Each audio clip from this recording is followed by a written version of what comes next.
Our vision to improve the quality of life of citizens in the most backward districts of the country through Aspirational Districts program has been translated into reality in a very short span of time. 95% of those 112 districts have made significant progress in key sectors such as health, nutrition, financial inclusion, and basic infrastructure. They have surpassed even some of the state average values.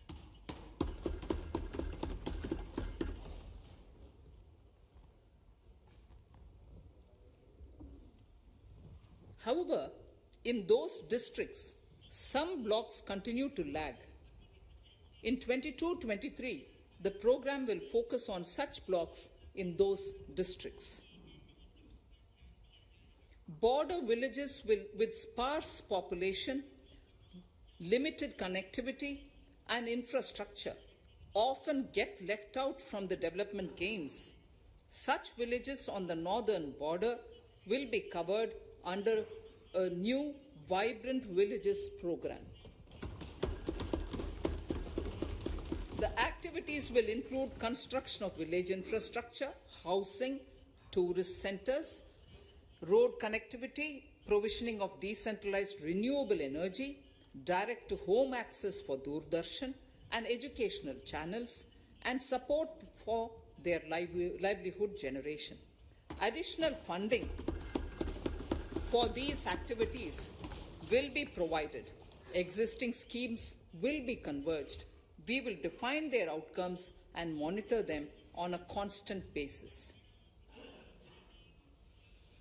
In 2022, 100% of 1.5 lakh post offices will come on the core banking system, enabling financial inclusion and access to accounts through net banking, mobile banking, ATMs, and also provide online transfer of funds between post office accounts and bank accounts. This will be helpful, especially for farmers and senior citizens in rural areas, enabling interoperability and financial inclusion. Honorable Speaker, sir, in recent years, digital banking, digital payments, and fintech innovations have grown at a rapid pace in the country. Government is continuously encouraging these sectors to ensure that the benefits of digital banking reach every nook and corner of the country in a consumer-friendly manner. Taking forward this agenda and to mark 75 years of our independence, it is proposed to set up 75 digital banking units in 75 districts of the country by scheduled commercial banks. The financial support for digital payment ecosystem announced in the previous budget will continue in 22-23 as well. This will encourage further adoption of digital payments. There will also be a focus to promote use of payment platforms that are economical and user-friendly.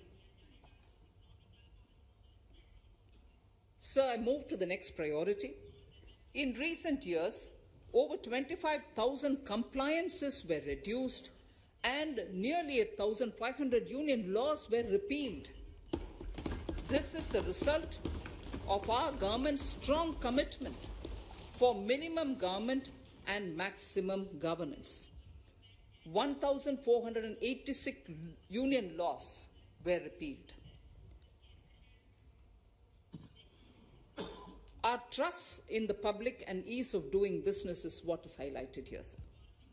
For the Amrit Kal, the next phase of ease of doing business 2.0 and ease of living will be launched. In our endeavor to improve productive efficiency of capital and human resources, we will follow the idea of trust-based governance.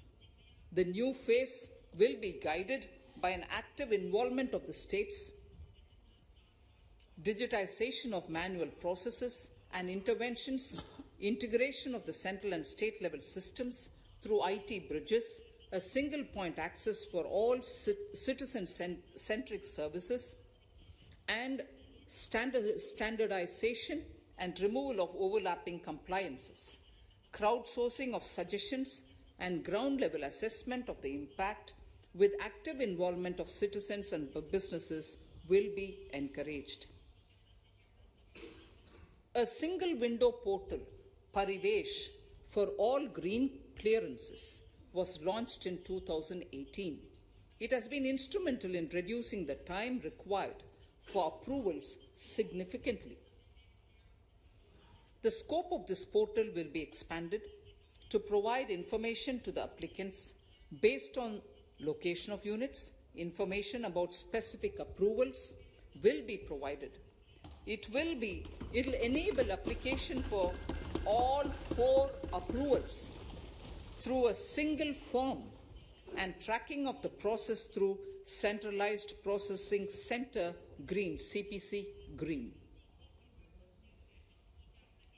E-passports. The issuance of e-passports using embedded chip and futuristic technology will be rolled out in 22-23 to enhance the convenience for the citizens in their overseas travel. By the time of India at 100, nearly half our population is likely to be living in urban areas. To prepare for this, orderly urban development is of critical importance. This will help realize the country's economic potential, including livelihood opportunities for the demographic dividend. For this, on the one hand, we need to nurture the megacities and their hinterlands to become current centers of economic growth. On the other, we need to facilitate Tier 2 and Tier 3 cities to take on the mantle in the future. This would require us to reimagine our cities into centers of sustainable living with opportunities for all, including women and our youth. For this to happen, urban planning cannot continue with a business as usual approach. We plan to steer a paradigm change. A high-level committee of reputed urban planners, urban economists, and institutions will be formed to make recommendations on urban sector policies, capacity building, planning, implementation, and governance. For urban capacity building, support will be provided to the states. Modernization of building bylaws, town planning schemes, transit-oriented development will be implemented. This will facilitate reforms for people to live and work closer to the mass transit systems. The central government's financial support for mass transit projects and Amrit scheme will be leveraged for formulation of action plans and their implementation for facilitating the TOD and TPS by the states.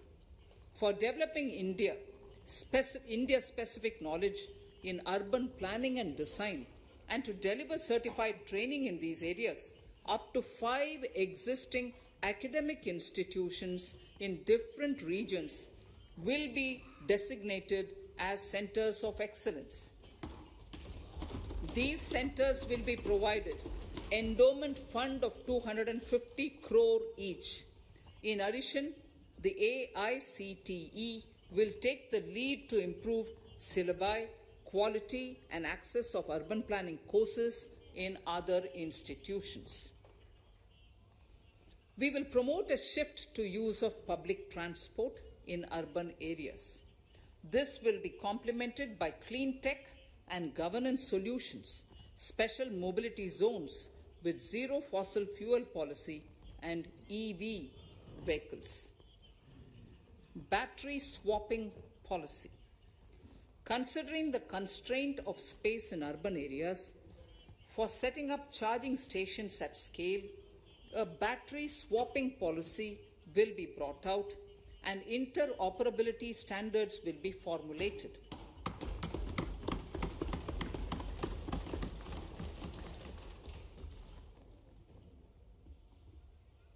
The private sector will be encouraged to develop sustainable, and innovative business models for battery or energy as a service.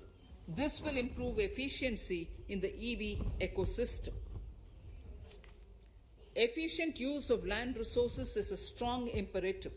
States will be encouraged to adopt unique land parcel identification number to facilitate IT-based management of records. The facility for transliteration of land records across any of the Schedule 8 languages will also be rolled out. The adoption of linkage with National Generic Document Registration System, NGDRS, with the One Nation, One Registration software will be promoted as an option for uniform process of registration and anywhere registration of deeds and documents. Necessary amendments in the code IBC will be carried out to enhance the efficiency of the resolution process and facilitate cross-border insolvency resolution. Accelerated corporate exit. Several IT-based systems have been established for accelerated registration of new companies. Now the Center for Processing Accelerated Corporate Exit, CPACE, will process re-engineering, will be established to facilitate and speed up the voluntary winding up of these companies from the currently required 2 years to less than 6 months. Government procurement. Government rules have recently been modernized for the needs of Amritkal. The new rules have benefited from the inputs from various stakeholders. The modernized rules allow use of transparent quality criteria besides cost and evaluation of complex tenders. Provisions have been made for payment of 75% of running bills mandatorily within 10 days and for encouraging settlements of disputes through conciliation.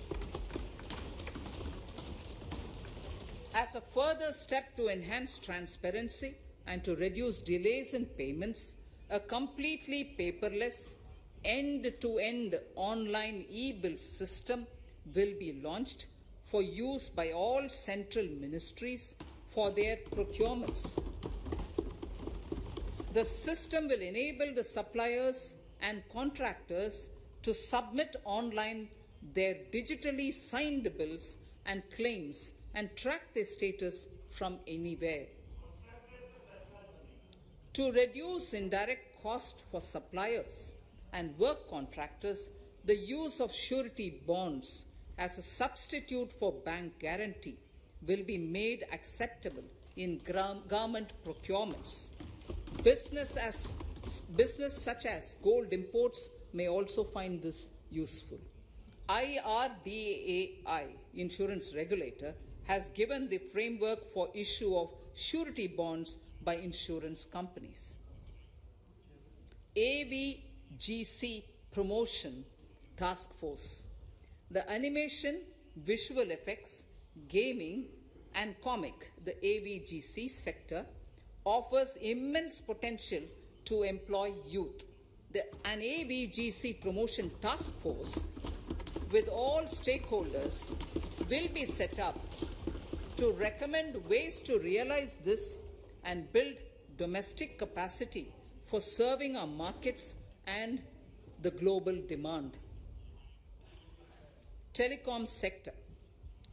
Telecommunications in general and 5G technology in particular can enable growth and offer job opportunities. Required spectrum auctions will be conducted in 2022 to facilitate rollout of 5G's mobile services within 2022-23 by private telecom providers. A scheme for design-led manufacturing will be launched to build a strong ecosystem for 5G as part of the production-linked incentive scheme.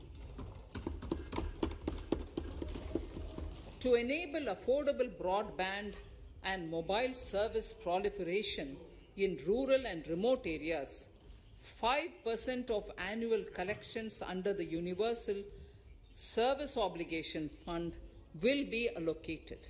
This will promote R&D and commercialization of technologies and solutions.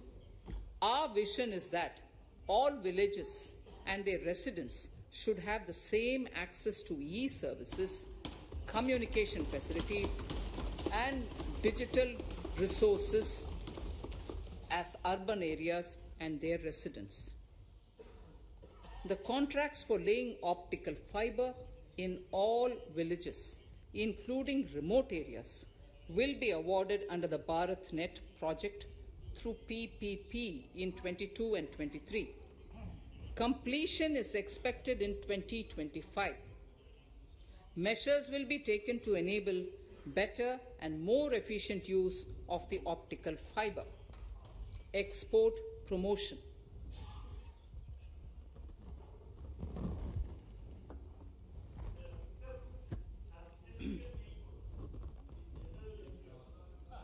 The Special Economic Zones Act will be replaced with a new legislation that will enable the states to become partners in development of enterprise and service hubs. This will cover all large existing and new industrial enclaves to optimally utilize available infrastructure and enhance competitiveness of exports. Atmanirbharta in defense. Our government is committed to reducing imports and promoting Atmanirbharta in equipment for the armed forces. 68% of the capital procurement budget will be earmarked for domestic industry in 22-23, up from 58% in 21-22. Defense R&D will be opened up for industry, startups, and academia, with 25% of defense R&D budget earmarked. Private industry will be encouraged to take up design and development of military platforms and equipment in collaboration with DRDO and other organizations through SPV model. An independent nodal umbrella body will be set up for meeting wide-ranging testing and certification requirements. Artificial intelligence, geospatial systems and drones, semiconductor and its ecosystem, space economy, genomics and pharmaceuticals, green energy and clean mobility systems have immense potential to assist sustainable development at scale and modernize the country. They provide employment opportunities for our youth and make Indian industry more efficient and competitive. Supportive policies, light touch regulations, facilitative actions to build domestic capacities and promotion of research and development will guide the government's approach. For R&D in the sunrise opportunities, in addition to efforts of collaboration among academia, industry, and public institutions, government contribution will be provided. Energy transition and climate change. The risks of climate change are the strongest negative externalities that affect India and other countries. As Honorable Prime Minister said at the COP26 summit in Glasgow last November, and I quote, "What is needed today is mindful and deliberate utilization instead of mindless, destructive consumption," unquote. The low carbon development strategy, as enunciated in the Panchamrit that he announced is an important reflection of our government's strong commitment towards sustainable development. The strategy opens up huge employment opportunities and will take the country on a sustainable development path. This budget proposes several near-term and long-term actions accordingly. Solar power. To facilitate domestic manufacturing for the ambitious goal of 280 gigawatts of installed solar capacity by 2030, an additional allocation of 19,500 crores for PLI, production-linked incentive, for manufacturing of high-efficiency modules with priority to fully integrate manufacturing units from polysilicon to solar PV modules will be made.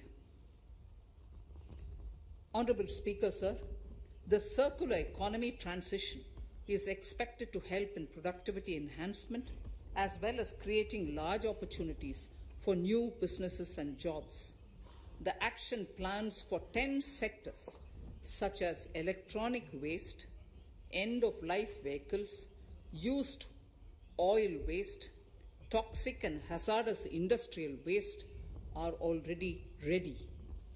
The focus will now be on addressing important cross-cutting issues of infrastructure, reverse logistics, technology upgradation, and integration with informal sector. This will be supported by active public policies covering regulations, extended producers' responsibilities, framework, and innovation facilities.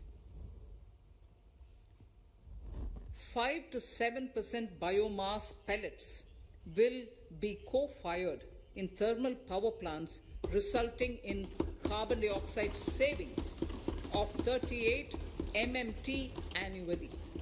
This will also provide extra income to farmers and job opportunities to locals and help avoid stubble burning in agricultural fields. Saving energy is an important aspect of the energy management. Hence, energy efficiency and savings measures will be promoted. This will be done in large commercial buildings through the energy service company business model.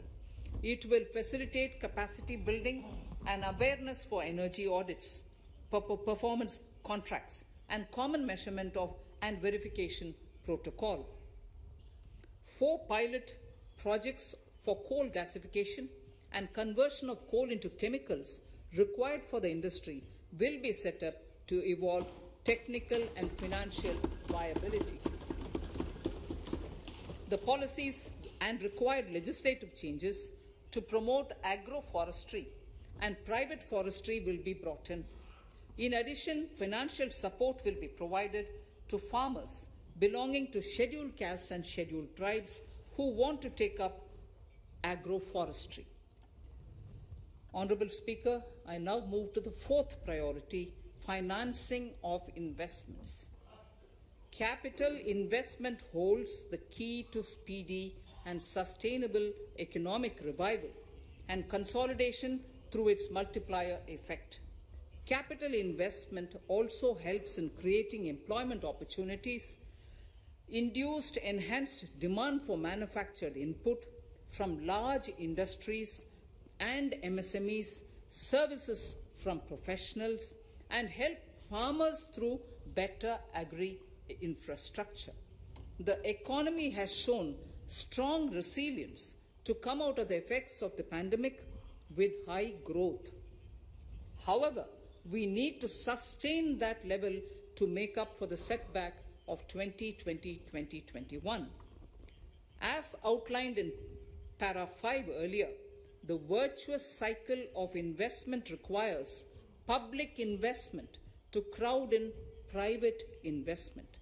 At this stage, private investments seem to require that support to rise to their potential and to the needs of the economy. Public investment must continue to take the lead and prime the private investment and demand in 2022-23. Considering the above imperative, the outlay for capital expenditure in the union budget is once again being stepped up sharply by 35.4% from 5.54 lakh crore in the current year to 7 7.50 lakh crores in 22-23. This has increased to more than 2.2 times the expenditure of 2019-20. This outlay in 22-23 will be 2.9% of the GDP. Effective capital expenditure. With this investment taken together with the provision made for creation of capital assets through grants and aid to states, the effective capital expenditure of the central government is estimated at 10.68 lakh crores in 22-23, which will be about 4.1% of the GDP. Green bonds.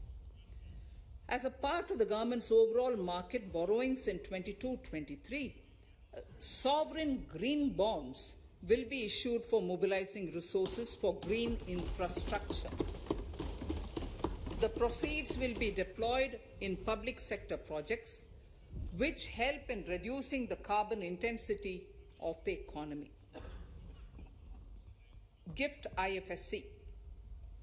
World-class foreign universities and institutions will be allowed in the gift city to offer courses in the financial management, fintech, science, technology, engineering, and mathematics free from domestic regulations, except those by the IFSCA, to facilitate availability of high-end human resources for financial services and technology. An international arbitration center will be set up in the gift city for timely settlement of disputes under international jurisprudence. Services for global capital for sustainable and climate finance in the country will be facilitated in the gift city. Infrastructure status. Data centers and energy storage systems, including dense charging infrastructure and grid-scale battery systems, will be included in the harmonized list of infrastructure. This will facilitate credit availability for digital infrastructure and clean energy storage. Venture capital and private equity invested more than 5.5 lakh crores last year, facilitating one of the largest startup growth system. Scaling up this investment requires a holistic examination of regulatory and other frictions. An expert committee will be set up to examine and suggest appropriate measures. Government-backed funds, NIIF and SIDBI, Fund of Funds, have provided scale capital, creating a multiplier effect. For encouraging important sunrise sectors such as climate action, deep tech, digital economy, pharma, and agri-tech, the government will promote these thematic funds for blended finance, with the government share being limited to 20% and the funds being managed by private fund managers. For financing the infrastructure needs, the stepping up of public investment will need to be complemented by private capital at a significant scale. Measures will be taken to enhance financial viability of projects, including PPP, with technical and knowledge assistance from multilateral agencies. Enhancing financial viability shall also be obtained by adopting global best practices, innovative ways of financing, and balanced risk allocation. Digital rupee.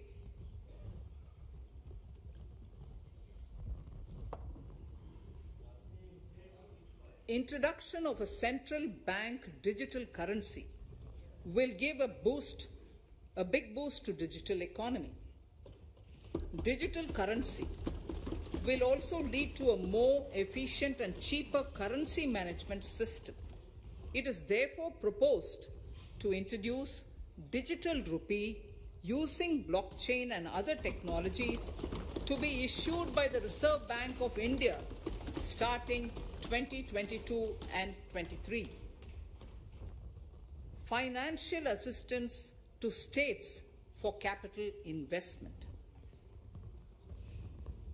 Reflecting the true spirit of cooperative federalism, the central government is committed to bolstering the hands of the states in enhancing their capital investment towards creating productive assets and generating remunerative employment. The scheme for financial assistance to states for capital investment has been extremely well received by the states. In deference to the requests received during my meeting with the chief ministers and state finance ministers, the outlay for this scheme is being enhanced from 10,000 crores in the budget estimates to 15,000 crores in the revised estimates for the current year.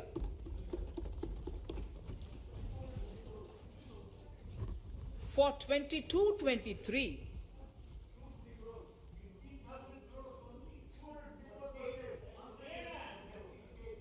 I'll repeat that sentence for the benefit of many of our honorable members. In deference to the requests received during my meeting with chief ministers and state finance ministers, the outlay for this scheme is being enhanced from 10,000 crores in the BE to 15,000 crores, 15,000 crores in the RE of the current year.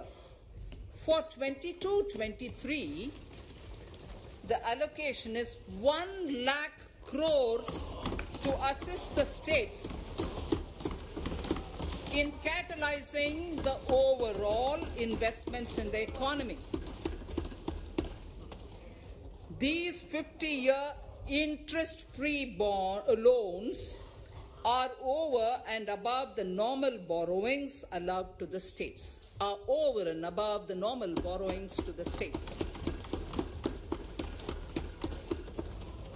This allocation will be used for PM Gati Shakti related and other productive capital investments of the states. It will also include components for supplemental funding for priority segments of PM Gram Sadak Yojana, including support for the state share, digitization of the economy, including digital payments and completion of OFC network, and reforms related to building bylaws, town planning schemes, transit-oriented development, and transferable development rights. In 22-23, in accordance with the recommendations of the 15th Finance Commission, the states will be allowed a fiscal deficit of 4% of the GSDP, of which 0.5% will be tied to power sector reforms, for which the conditions have already been communicated in 21-22. Fiscal management. As against a total expenditure of 34.83 lakh crores of rupees projected in the BE 21-22, the revised estimate is 37.70 lakh crores. The revised estimate of capital expenditure is 6.3 lakh crores of rupees. This includes an amount of 51,971 crores towards settlement of outstanding guaranteed liabilities of Air India and its other sundry commitments. Coming to the budget estimates, Honorable Speaker, sir, the total expenditure in 22-23 is estimated at 39.45 lakh crores, while the total receipts other than borrowings are estimated at 22.84 lakh crores of rupees.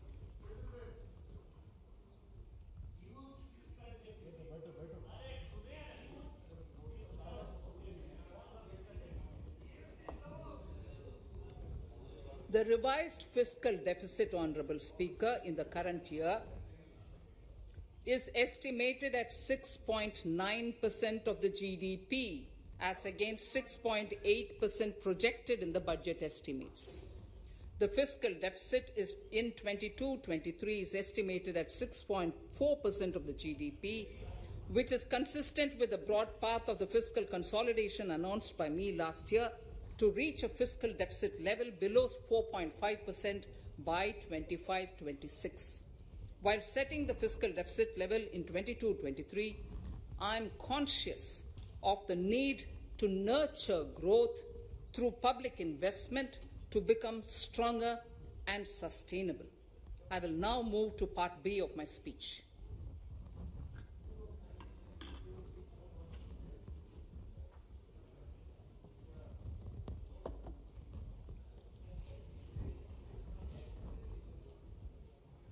Direct tax. Honorable Speaker, sir, I take this opportunity to thank all the taxpayers of our country who have contributed immensely and strengthened the hands of the government in helping their fellow citizens in this hour of need. So I have brought in a little verse from the Mahabharata. I won't spend more time reading because I would like the speech to get enough time. However, the substance of it is the king must make arrangements for yoga kshema, which is the welfare of the populace, by way of abandoning any laxity and by governing the state in line with dharma, along with collecting taxes which are in consonance with dharma. This is Mahabharata Shanti Parva Adhyaya, Shloka 11 from 72. Drawing wisdom from our ancient texts, we continue on the path to progress. The proposals in this budget, while continuing with our declared policy of stable and predictable tax regime, intend to bring more reforms that will take ahead our vision to establish a trustworthy tax regime. This will further simplify the tax system, promote voluntary compliance by taxpayers, and reduce litigation. Introducing new updated return.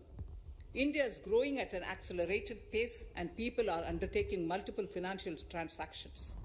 The Income Tax Department has established a robust framework of reporting of taxpayers' transactions. In this context, some taxpayers may realize that they have committed omissions or mistakes in correctly estimating their income for tax payment. To provide an opportunity to correct such errors, I am proposing a new provision permitting taxpayers to file an updated return on payment of additional tax.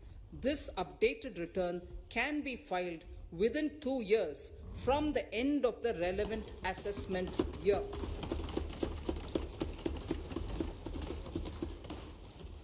Honorable Speaker, sir, presently, if the department finds out that some income has been missed out by an assessee, it goes through a lengthy process of adjudication. Instead, with this proposal now, there will be a trust repost in the taxpayers that will enable the assessee herself to declare the income that she may have missed out earlier while filing her return. Full details of the proposal are given in the finance bill. It is an affirmative step in the direction of voluntary compliance.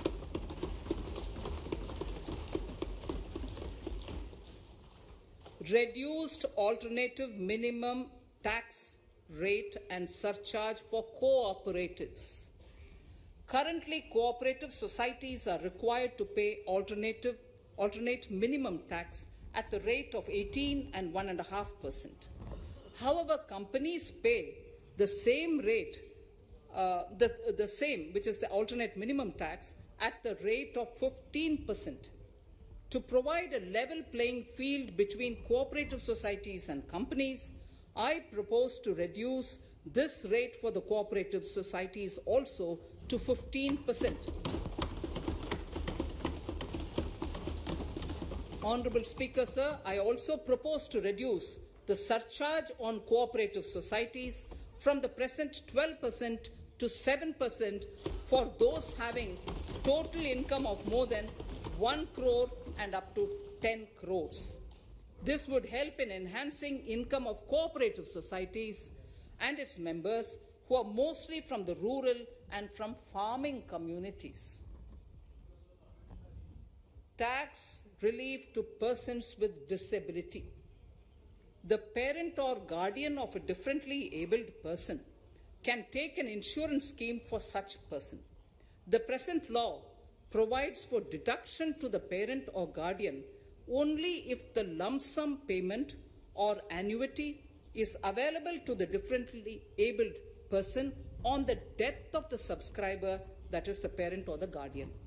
There could be situations where the differently abled dependent may need payment of annuity or lump sum amount even during the lifetime of their parent or guardian. I propose thus to allow the payment of annuity and lump sum amount to the differently abled dependent during the lifetime of the parent and guardians, that is parent or guardians, attaining the age of 60 years. Parity between employees of the state and central governments. At present, the central government contributes 14% of the salary of its employee to the National Pension System, NPS, Tier 1. This is allowed as a deduction in computing the income of the employee. However, such deduction is allowed only to the extent of 10% of the salary in case of employees of the state governments. To provide equal treatment to both central and state government employees, I propose to increase the tax deduction limit from 10% to 14% on employers' contribution to the MPS account of state government employees as well. This would help in enhancing the social security benefits of the state government employees and bring them at par with central government employees. Incentives for startups. Startups have emerged as drivers of growth for our economy. Over the past few years, the country has seen a manifold increase in successful startups. Eligible startups established before 31/3/2022 had been provided a tax incentive for 3 consecutive years out of the 10 years from incorporation. In view of the COVID pandemic, I propose to extend the period of incorporation of the eligible startup by 1 more year, that is up to 31/3/2023, for providing such tax incentives.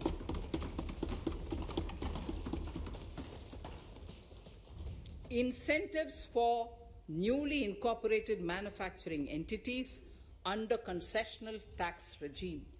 In an effort to establish a global competitive business environment for certain domestic companies, a concessional tax regime of 15% was introduced by our government for newly incorporated domestic manufacturing companies. I propose to extend the last date for commencement of manufacturing or production under Section 115BAB by 1 more year, that is from 31st March 2023 to 31st March 2024.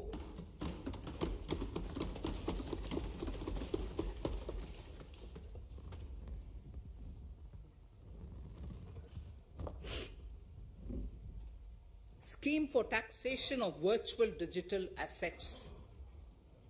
There has been a phenomenal increase in transaction in virtual digital assets.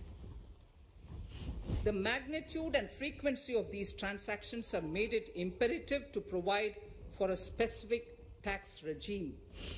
Accordingly, for the taxation of virtual digital assets, I propose to provide that any income from transfer of any virtual digital asset shall be taxed at the rate of 30%, 30%. No deduction in respect of any expenditure or allowance shall be allowed while computing such income except cost of acquisition. Further, loss from transfer of virtual digital asset cannot be set off against any other income.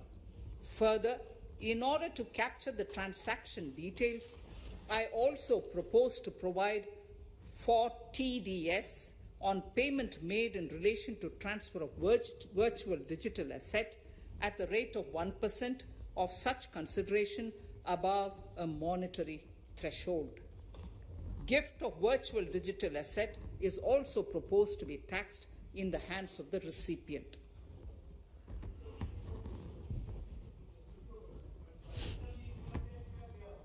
Litigation management to avoid repetitive appeals by the department.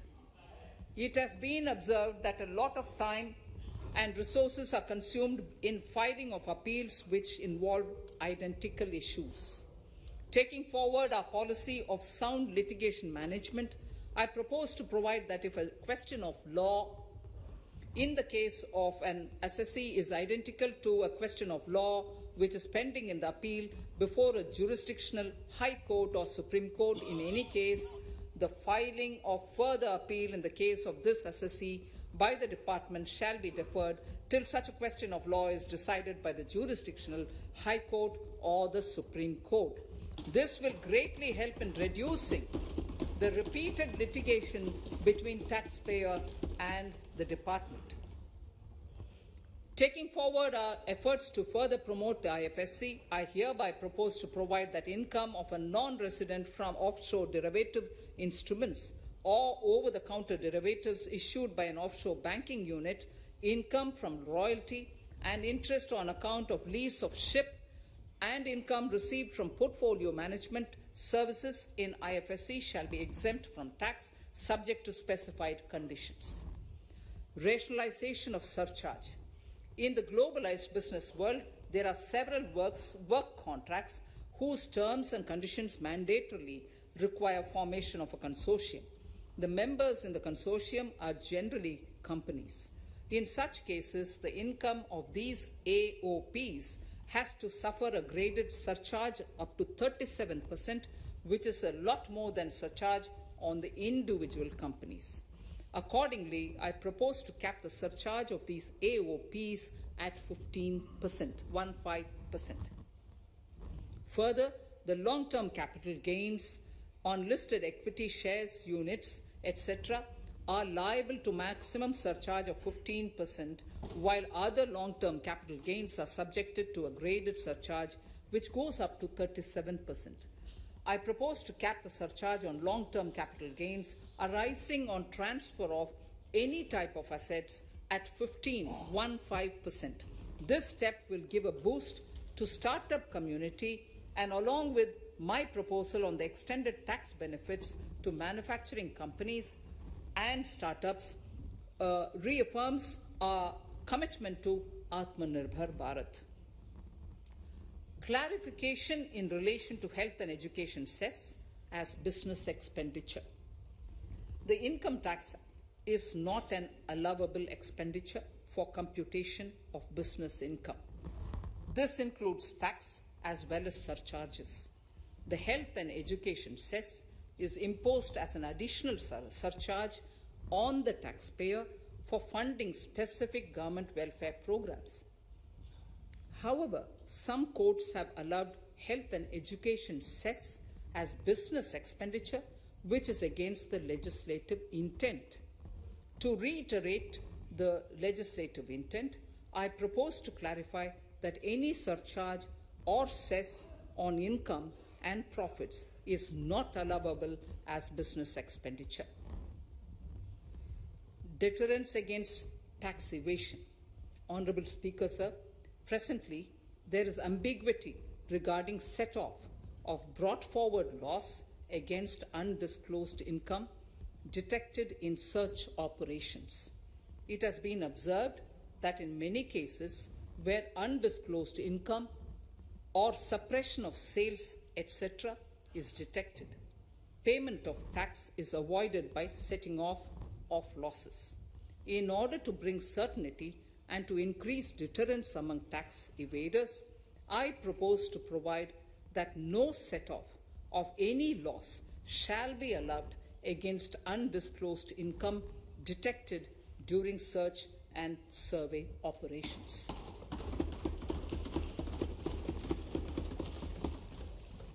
It has been noticed that as a business promotion strategy, there is a tendency on businesses to pass on benefits to their agents.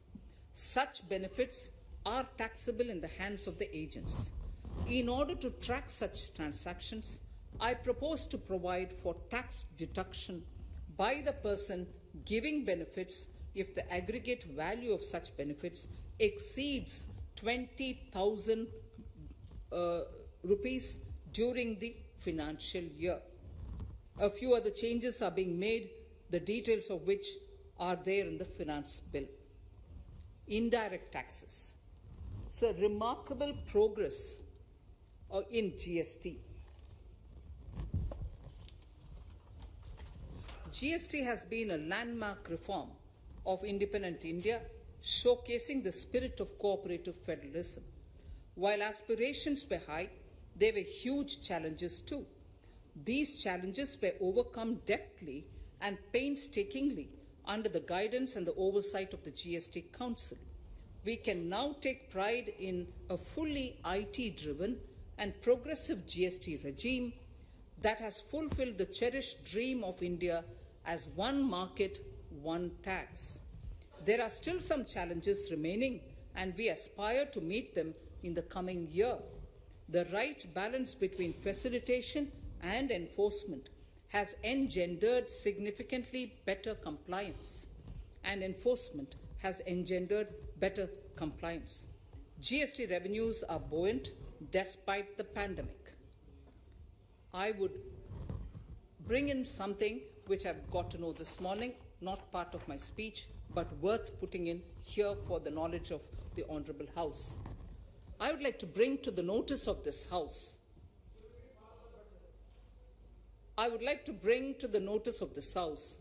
that the gross GST collections for the month of January 22 are rupees 1,40,986 crores, which is the highest since the inception of GST. This has been possible due to rapid economic growth, recovery, post-COVID,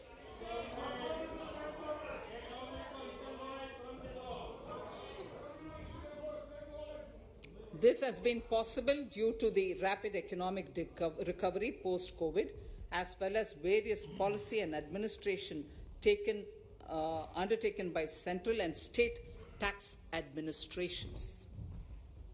Taxpayers deserve applause for this growth.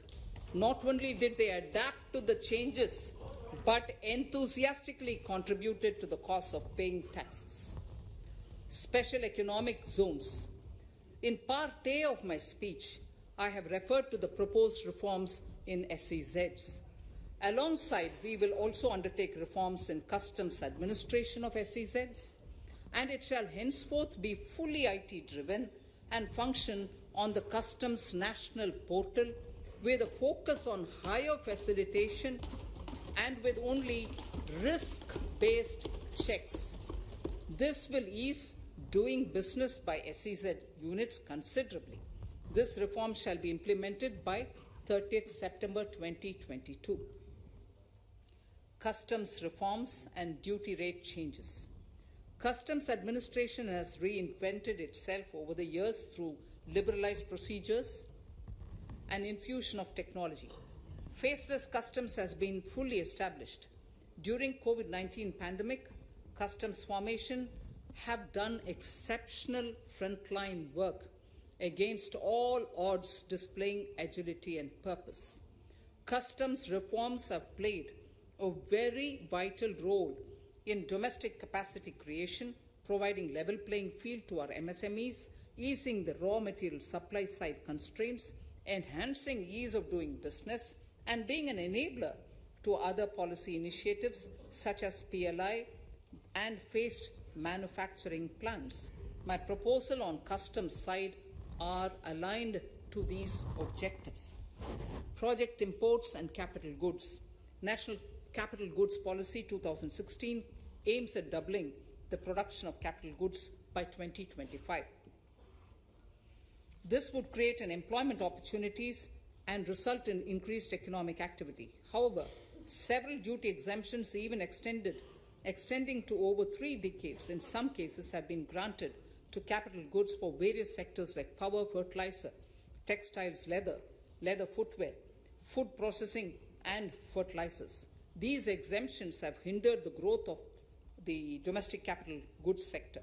Similarly, project import duty concessions have also deprived the local producers of a level playing field in areas like coal mining projects, power generation, transmission, or distribution projects, railway and metro projects. Our experience suggests that reasonable tariffs are conducive to the growth of domestic industry and make in India without significantly impacting the cost of essential imports. Accordingly, Honourable Speaker, Sir, it is proposed to phase out the concessional rates in capital goods and project imports gradually and apply a moderate tariff of 7.5%. Certain exemptions for advanced machineries that are not manufactured within the country shall continue. A few exemptions are being introduced on inputs like specialized castings, ball screw, and linear motion guide to encourage domestic manufacturing of capital goods. In the last 2 budgets, we have rationalized several customs exemptions. We have once again carried out an extensive consultation, including by crowdsourcing. As a result of these consultations, more than 350 exemption entries are proposed to be gradually phased out. These include exemptions on certain agricultural produce,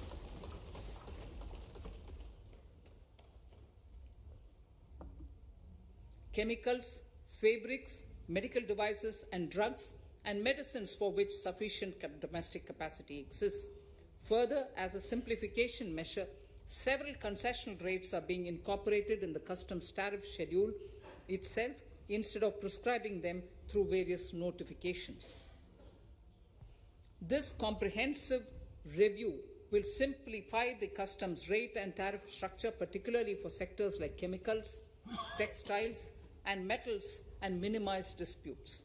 Removal of exemption on items which are or can be manufactured in India and providing concessional duties on raw material that go into manufacturing of intermediate products will go many a step forward in achieving our objective of Make in India and Atmanirbhar Bharat. I shall now take up specific sector-specific proposals. Electronics. Electronic manufacturing has been growing rapidly. Customs duty rates are being calibrated to provide a graded rate structure to facilitate domestic manufacturing of wearable devices, hearable devices, and electronic smart meters. Duty concessions are being given to parts of transformer of mobile phone chargers and camera lens of mobile camera module and certain other such items. This will enable domestic manufacturing of high-growth electronic items. Gems and jewelry. To give a boost to the gems and jewelry sector, customs duty on cut and polished diamonds and gemstones is being reduced to 5%. Simply sawn diamond would attract nil customs duty. To facilitate export of jewelry through e-commerce, a simplified regulatory framework shall be implemented by June this year to disincentivize import of undervalued imitation jewelry. The customs duty on imitation jewelry is being prescribed in a manner that a duty of at least 400 rupees per kg is paid on its import. Chemicals. Customs duty on certain critical chemicals, namely methanol, acetic acid, and heavy feedstocks for petroleum refining are being reduced, while duty is being raised on sodium cyanide, for which adequate capacity in the domestic arena exists. These changes will help in enhancing domestic value addition. MSMEs. Duty on umbrellas is being raised to 20%. Exemption to parts of umbrellas is being withdrawn. Exemption is also being rationalized on implements and tools for agricultural sector which are manufactured in India. customs duty exemption given to steel scrap last year is being extended for another year to provide relief to MSME secondary steel producers. Certain anti-dumping and CVD on stainless steel and coated steel flat products, bars of alloy steel and high-speed steel are being revoked in larger public interest considering prevailing high prices of metals. To incentivize exports, exemptions are being provided on items such as embellishment, trimmings, fasteners, buttons, zipper, lining material, specified leather, furniture fittings, and packaging boxes that may be needed by bona fide exporters of handicrafts, textiles, leather garments, leather footwear, and other goods. Honorable Speaker, sir, duty is being reduced on certain inputs required for shrimp aquaculture so as to promote its exports. Tariff measure to encourage blending of fuel. Blending of fuel is a priority for this government. To encourage the efforts for blending of fuel, unblended fuel shall attract an additional differential excise duty of Rs 2 per litre from first day of October 22. A few other changes are being made in duty rates, customs, tariff and customs law, the details of which are there in the finance bill. Mr. Speaker, sir, with these words, I commend the budget to this august House. Thank you. Item number 2, Srimati Nirmala Sitharaman ji.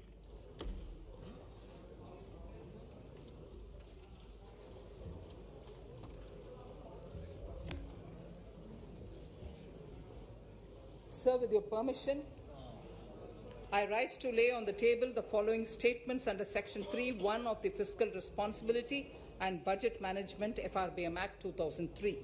Medium-term fiscal policy cum fiscal policy strategy statement and macroeconomic framework statement. Item number 3, Vitt Videk 2020, Nirmala Sitharaman ji.